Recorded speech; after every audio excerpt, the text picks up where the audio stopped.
Run, river, run, run through the hills. Run, river, run to the sea. Run, river, run to your place beneath the sun. Run, river, run over me. Hi, this is Jan Lewis. Welcome to be my guest. Before we get started today, I wanted to let you all know who's coming up. We are booked almost into November, and that is a lot of booking. We have coming up a breast cancer survivor, and she has become a massage therapist, so she's going to talk about that. Also, our town manager, Derek Brindisi, will be on again. And we're having a guitarist, two paranormal investigators.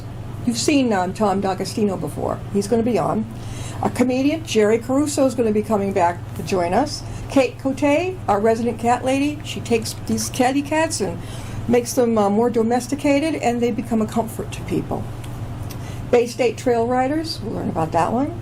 And the resident president of the Corridor 495 Chamber of Commerce is going to be on too. So that's kind of a variety. We always have our authors, but we're also trying, different variety a little bit. Today we have from Worcester, Geoff Bottone. Hello. Yes. Got it right? You did. Yeah, I did. Geoff, he came in from Worcester, and he has written a Gray the Mercenary Tale, a poet of Taverna. Yeah, Taverna. This is your first book. It's my second, actually. What was the first? Well, so I wrote a. It's not a prequel. It's the same in the series. It's called A Street Rat of Salahania, and it's also a Gray the Mercenary story. This is the first one I've heard, though, of you. Oh, well. It's. I mean, you can read them in any order, so it's fine. So it's fine. Yeah. So would you say it's fantasy, mystery? It's a little mystery. It's a little fantasy. It's a little thriller. It's a little steampunk. Steampunk, yeah. It's just whatever I feel like doing at the time. So there is a picture on the back, and which I always love, the picture of the author. Mm-hmm. And I was looking at it, I said, that can't be him.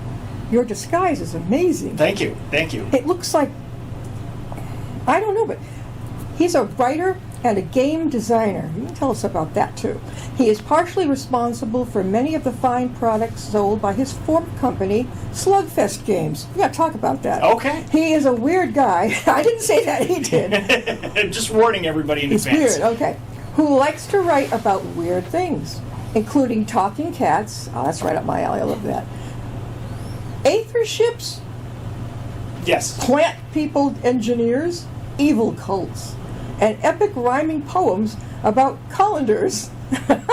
Some of these stories may even see the light of day at some point. And you've self-published it, which I think is great. Yes, I have. That sounds good. Where have you been to? I know it's been a little bit hard with that past year with the COVID, but have you been anywhere to get it out there? I went to Satanic Books in Marlborough. They gave me a little table, and I sold a couple copies. Are you talking about Westboro? Yes, Westboro, Yeah. sorry, yes. You sat up front at the little table. Yes, Oh, yeah. that's great. First-time authors, that's a nice way to do it. It is. It is, and they've got a big room in the back if you want that, too. They do. They said, do you want the big room in the back to talk about something? And I said, I don't know what I'm going to talk about, so just the little table's You'll be fine. How did you do? I sold 2 books. First-time author? Yeah, not bad. That's really good. Yeah. Now, this book, A Poet of Taverna. You say Taverna. Yeah. What made you think of this? What made you think of the idea to do this one? So I go to a lot of Renaissance fairs, and at one of the Renaissance fairs I was dressed in a sort of a mishmash outfit because I have a lot of props at home. I'm gonna be the old guy who has all the props that the kids go to, and they're like, it's a treasure map and a pirate hat and a sword and all this stuff. So I had a gray coat, and I was just standing there quietly waiting for something, and I was like, this is a cool outfit. I should do something with this, and I don't know what. So I started thinking of the main character of the sequence, Gray, who is a wandering swordsman who wears a gray coat. And he's basically sort of like, a little like Mad Max, where he's not necessarily the focus character of the story, but he's in all of them, and he has adventures, and then when he's finished an adventure, he quietly exits and goes on his way to his next adventure. How cool is this? It says it right in the back. A poor poet, wanders the bridges and avenues of Taverna, wrestling with a terrible fate. He loves Belmiro, a wealthy merchant's son. But Belmiro's cruel twin sister, Ladalina, engages in spiteful machinations to ensure that the two young lovers remain apart.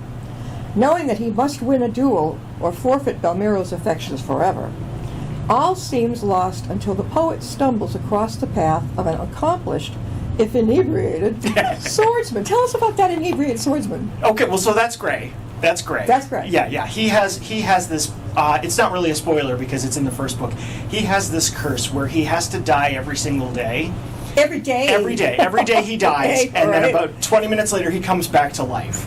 And because of that, he's sort of technically immortal. So if you kill him before then, he'll wake up a little while later and he'll be fine. But it really stresses him out. So you find out in the story that the reason why he's completely drunk is because it's his birthday and he doesn't remember how old he is or anything. And so he just happens to be drunk, and he happens to see this 19-year-old poet who is, hand to brow, so forlorn about his love life that he's going to throw himself off the bridge. And then he's like, wait, no, don't do that. I'll take care of it. It's fine. and the story begins from there. Were you like this as a kid? Yes. I haven't gotten any less strange. You were like, so by the time you were a kid, were you writing like this type of thing? I was trying to, yeah. I decided in 9th grade that I wanted to be a writer when I took a creative writing class. And it's been a journey ever since. And it's only recently that I've gotten pretty good at it. so I was like, I should publish these. Yeah. And Amazon is nice because, sure. not that I need to, promote Amazon, but it's nice because you can publish things of any length. Sure. And so these are technically novellas because I think they're about 23,000 words each. Yeah, that's pretty good. This is not hard to read. It's to the point, it's cute, and it's a nice size. Yeah. I like that. Is that Yeah. what you're going to do for the future books? I think so, yeah. I like that size. Yeah, I know. I got it in the mail, and I was like, this is great. How many did you order? Did you order quite a few? I ordered 25 because they wanted 25 for Tatnuk, and so Okay. I have a quite the supply at home. So this is over at Taverna. It is, they did have some on the shelves at Tatnuk. I don't know if they still do. Yeah. And you can order it online and all that other good stuff. So when you got out of high school, did you know what you were going to be a writer? Yeah, You knew. I did. What did you go into first for a job? What did you do there? What did I do first for a job? So I was a janitor. You were a janitor? I was a janitor. I was not a very good I janitor. thought you were going to tell me you were an engineer. No. And then when I got out of college, I was a temporary. I worked for a temp company, and then I became a secretary because I had accumulated so many temp hours that I had gotten all of these skills. So You now, became a secretary. yeah. So now I'm an administrative assistant. I know what that's like, but that can really wear on you after a while. It can a little bit, but I have an active imagination, which sometimes gets me into trouble at work, but which helps me, after So you're hours. still doing it, right? I am still doing it. Yeah. You're still doing that. Yeah. A big company? Huge? UMass, the medical school. What a job. Yeah. Oh, I would love that. Their library there, I tell people, you can go in there. Anybody's welcome. It's Yes. huge. They've got a ton more computers. They right? do. And you could borrow a book. I borrowed a medical book one time, brought it back. I think I even had the past director of that library on a few years ago. Oh, wow. They had a new one coming in. I love it. I introduced my son when he was very little to it. Mm-hmm. So he always knows it's there. If you have an appointment, you're too early, go over there. Right. Kill some time. Yeah, you can just walk right So in. we are talking with Geoff Bottone. And Geoff's book is A Poet of Taverna, A Gray, the Mercenary Tale. Geoff, how can they get a hold of you in the book? So they can find me by going to my website, GeoffQuest, GeoffQuest.com. Mm-hmm. And you can also look up Gray the Mercenary or my name on Amazon, and I think it pops up. It pops up for B. So yeah, if you want to go there, that would be great. I think that I saw Tatnuk does a pretty good job of getting it out there as to who's going to be appearing. They do, And yeah. I'm just somehow they send me the emails. Oh, good. So that's where I saw you. Oh, okay. I had wondered. Yeah. Oh, yeah. See, that's a very good source for me, too. Oh, good, Now, good. you're going to have this downstairs in the exhibit, the local authors exhibit? Yes, that one's for you. Oh, for me? Oh, good. All right. So I will donate it then to Okay, them. okay. Okay, this would be great. So you can check it out, and it's another good way to get the word out about your book. Mm-hmm. Because people say, oh, where's the local authors section? Yes. What is coming next, do you think? So I have a couple of things that I'm working on. There's another one in this series that I'm working on, which is basically It's sort of set in a Transylvania-style area where Gray has to break out of a coffin because they think he's dead, and then he resurrects, and then he becomes the friends of this gentleman who is a monster hunter, and they have to go kill the local vampire, and it goes from there.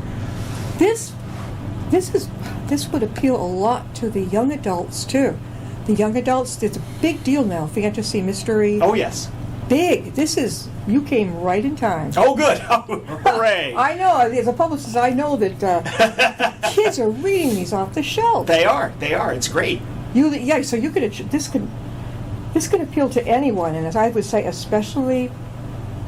I don't know. Especially, I would say, young adults, and any adult, whoever is into. I'd say a combination of a fantasy, mystery, and out there type of imagination. Yeah. And that's, if you've always had that kind of imagination, what did your parents think? My parents were very supportive. They've always been very supportive. I said, I want to go to school. I want to learn how to write. I want to be a writer. And they said, okay. I've had friends and acquaintances who, when they say that to their parents, they say, no, you are going to study accounting. You can write in your free time. And I was like, thanks, Mom and Dad. Did you go to college? I did go to college. Where'd you go? I went to Simon's Rock out in Great Barrington. It's all the way to the west in Massachusetts. Okay, I know there's a Barrington, Rhode Island. No, it's Great Barrington, Massachusetts, and it might be Bard College at Simon's Rock now or something. Oh, wait a minute. Bard was in New York State. Yes. I believe my brother had gone up there to see if he would like to, apply to be there. Mm-hmm. That's a way out college. I mean, it is a little. Yeah, you can go there having not graduated from high school.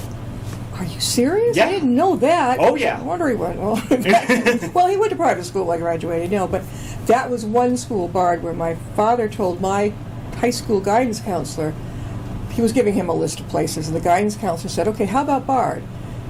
And Dad said, no. And he said, well, you didn't mind your son checking out. He goes, that's right. And the counselor said, you have a double standard? He goes, yes. I'm not sending my daughter, and so I ended up at Plymouth State, New Hampshire, which turned out to be a party school. Oh, boy. And I didn't care about drugs and drinking, so I kind of couldn't find my niche to fit in. Mm-hmm. But I majored in art, so there's some funky art students there. Oh, sure. But I left after a couple of years. I was getting bored. I didn't know what.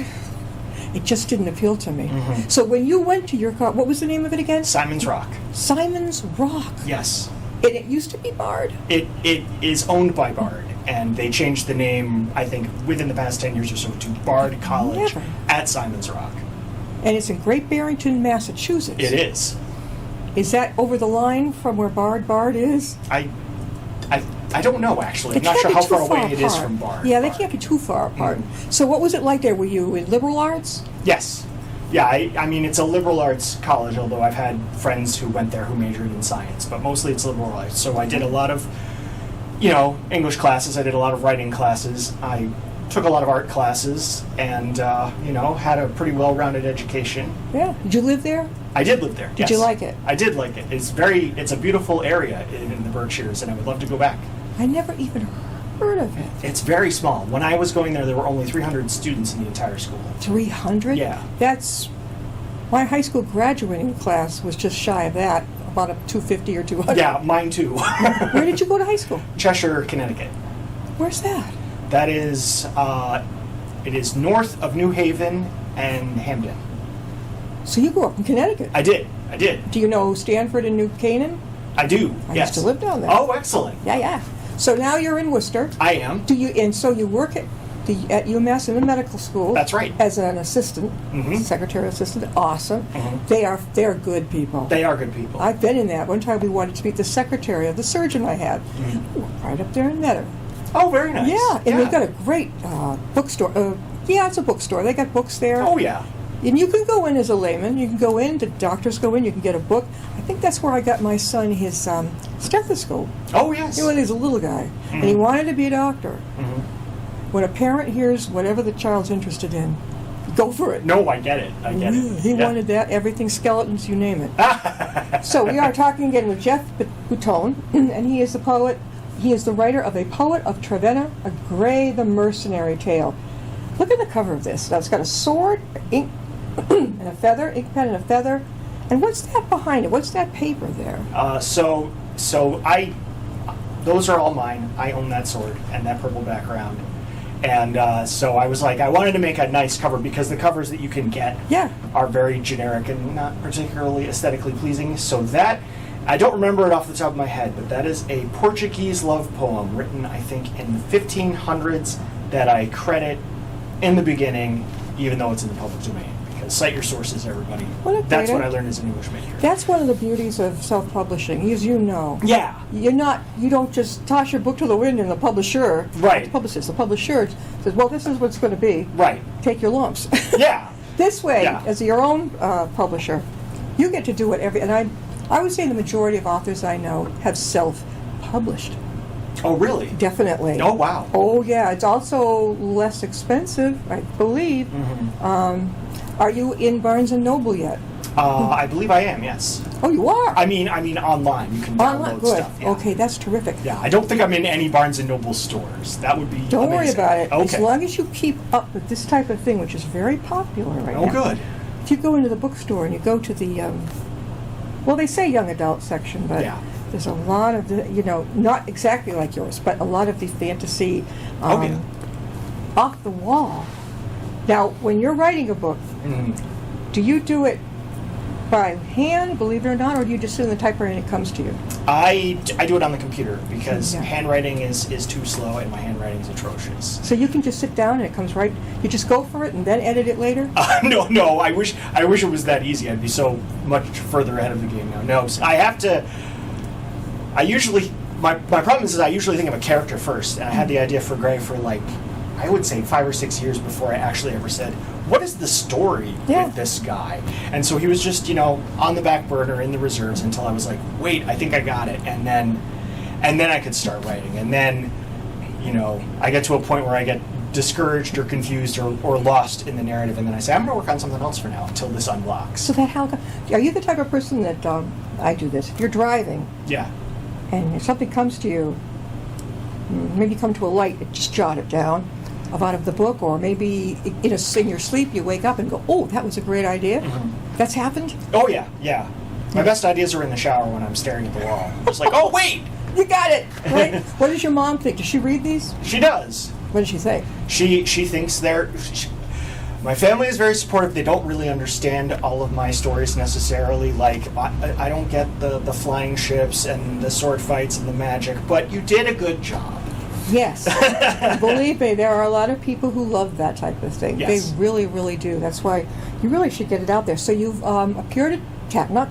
Yes. Anywhere else yet? You're still new. Not yet. I'm still getting my name out there, and I'm trying to remember. Somebody asked me for a copy of the book to put in their lending library, but I'm sorry, I don't remember who they are. But I know it's out in the world somewhere. That's okay. Authors, you got to begin somewhere. Yeah. And you've made a marvelous beginning already. Going to Taverna, believe it or not, just that one place is great. Yeah. And then you've got it on Amazon. Mm-hmm. Now we just got to get you and the book out together. That would be nice. That would be really good. So again, Geoff, how can they reach you? So once again, that's Geoff Quest, Geoff Quest.com, or you can look up under my name or Gray the Mercenary at Amazon, and I guess now Barnes & Noble, because I just remembered I was there too. There is. Now, if somebody would like you to appear somewhere, is there an email that you'd like to share?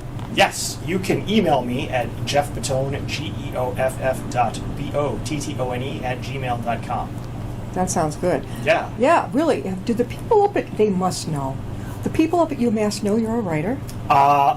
So it was funny. I used to work for people in a lab, and at one point they were just Googling themselves to see, what, am I on the internet? And they're like, we should Google the administrative assistant. And they're like, he writes and he makes games. And they came down, they're like, you're famous. And I'm like, only on the internet. Give it time. Yeah. Give it time. I was thinking this would be even cool to have, in the bookstore. Yeah. You know how they have the little for sale ones too on the outside sometimes? You could have it in there, you could have it outside.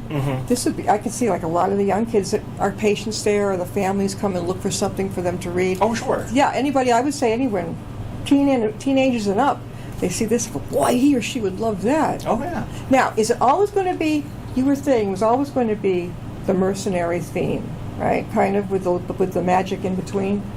Yeah, I mean, I have other story ideas set in other worlds, but for this one, it's sort of a magical steampunk planet hopping adventure series. Steampunk. Some people don't know. What does that mean? So steampunk is sort of, I guess it has this Victorian aesthetic, this Victorian England aesthetic with like top hats and fancy clothes and whatever.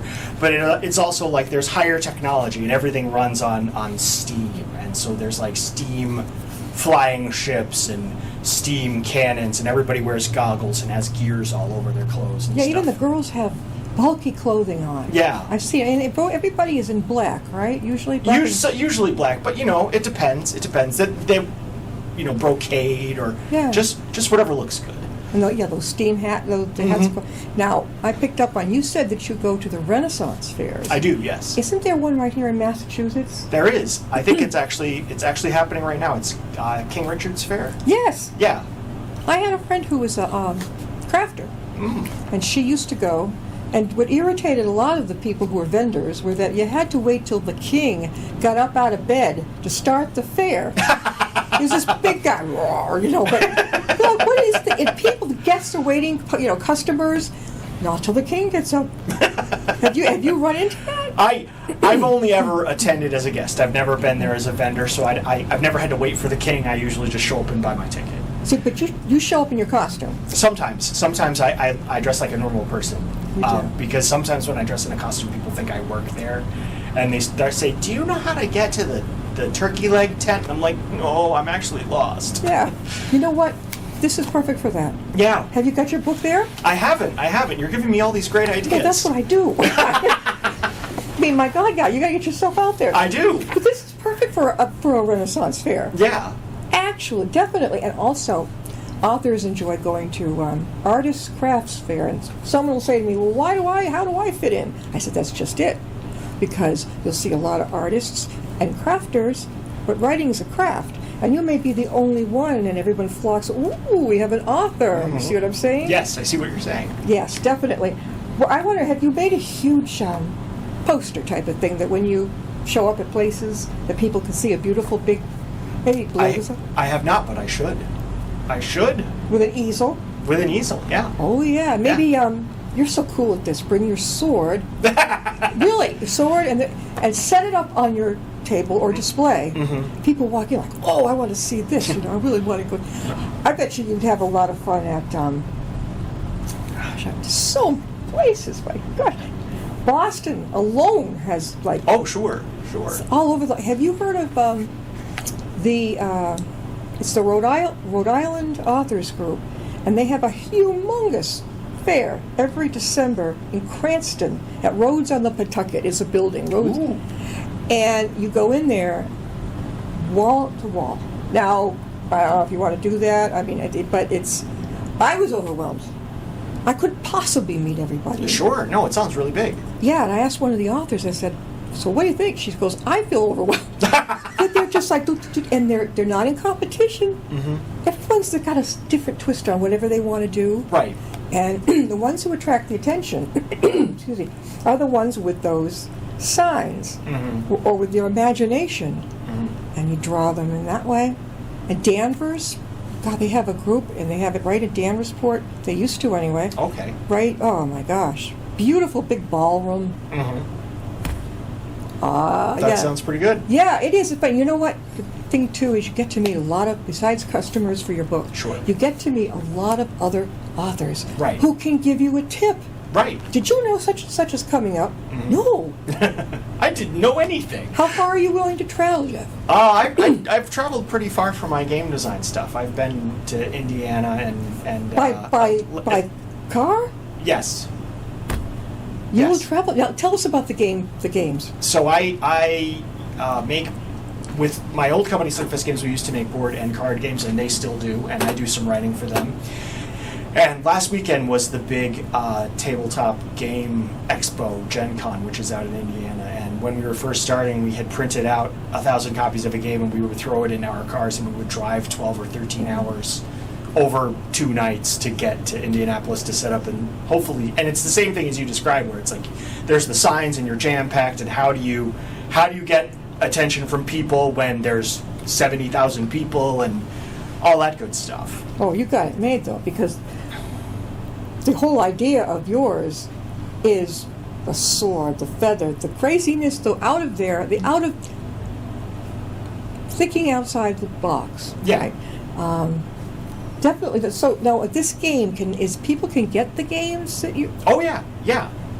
They can go to so I have games on my site that you can buy, which is the same website I've been promoting. Yeah. But you can also get the Slugfest games, some of which I had a hand in making at slugfestgames.com. Are they hard games? Sometimes I don't do well with board games. No. So when I started the company, I was I have a short attention span, so I make games that are easy and quick because people are like me and they don't need to sit there and listen to rules for 2 hours. Yeah, I like that. Although I got to say, I can sit through Monopoly as long as I'm making progress. Oh, yeah, there you go. Buying properties. Not everybody wants to play that with me because I play cutthroat. Like, I want this real estate, that type of thing. Like, I'm not going to play with you. Yeah, I'm too nice and they drive me out of business. So I'm bad at Monopoly. So what are the names of your games? So I made a tabletop role-playing game based on Star Trek called Boldly Go. But the big one that you probably know me for, if you know me for anything at all, is the Red Dragon Inn, which is a card game of fantasy adventurers hanging out at the tavern, drinking and gambling, and the last person awake with money wins. It's a card game. It is a card game. And they can get it at your site? Not at my site, but they can get it at slugfestgames.com. Okay, we've got about 3-4 minutes left. Geoff Bottone, and we have been talking with him. Boy, is he talented. He also designs games. A Poet of Taverna, A Grey, The Mercenary Tale. Now, you talk about fantasy, but with mystery and out-of-the-box thinking. This is really too good. Tell them one more time how they can get a hold of your book. So they can go to geoffquest.com, GEOFFquest.com, or you can find me on Amazon or Barnes & Noble. How's that? Don't forget to go downstairs at the library here in Upton. I know, if you're out of state and out of town, it's kind of far to go. But don't worry, he's going to be on YouTube. All people who are interviewed here are on YouTube. And he can download that and take it anywhere he wants to. So we can't get him out there so you can meet this guy. Okay? He's really fantastic. Thank you, Geoff, for being with us. Your next book, you got to let me know. We've got to get you back on again. I will. I'll let you know. That's the whole idea. Definitely. I will keep you posted. We'll see you next time on Be My Guest. Bye.